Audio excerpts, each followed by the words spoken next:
There are many different kinds of robots in the DARPA Robotics Challenge. 7 of them are of the Atlas type.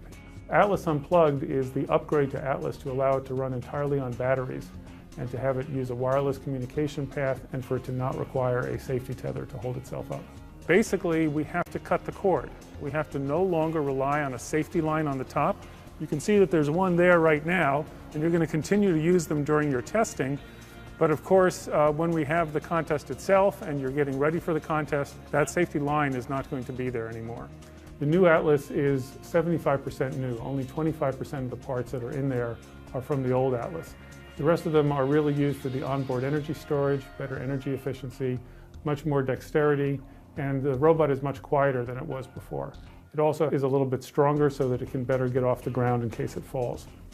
We've tried to make a number of innovations to the new robot. The primary one is the new battery pack. So in the back of the robot here you'll see a large box which represents all the energy that the teams will have to work with during the entire DRC finals. That battery then goes through this brand new distribution panel that provides all the power on the robot. In the heart of the robot is a brand new pump. This is a very quiet pump, and we're really excited about this pump because it makes the robot a lot quieter. The teams can actually operate this robot without the need for any hearing protection. It's a variable pressure pump, so that'll allow the teams to change and decide what pressure they will use on the robot during any of the tasks of the competition. And that will allow them to actually save battery power by using less pressure on the robot. Up here we will have a set of computers, and the teams will use those to process images out of the sensor head and then command the robot to do its tasks. The arms have been repositioned on this robot. Basically the shoulders have been flipped over. You see they are now the arms come out from much lower in the robot, and this allows the users to have more workspace in front of the robot so it can see what its hands are doing. These are the older forearms, but we will have a new set of electric forearms which have a wrist degree of freedom which will allow them to turn doorknobs without having to torque the whole arm.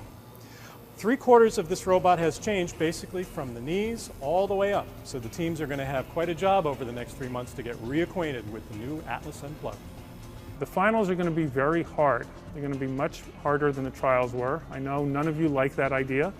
But it's what we have to do in order to really bring these systems to the right level of development. We want these tests to be much more authentic, much more like real disasters. We're going to make the communication much more realistic, much more austere and difficult with long blackouts of up to a minute.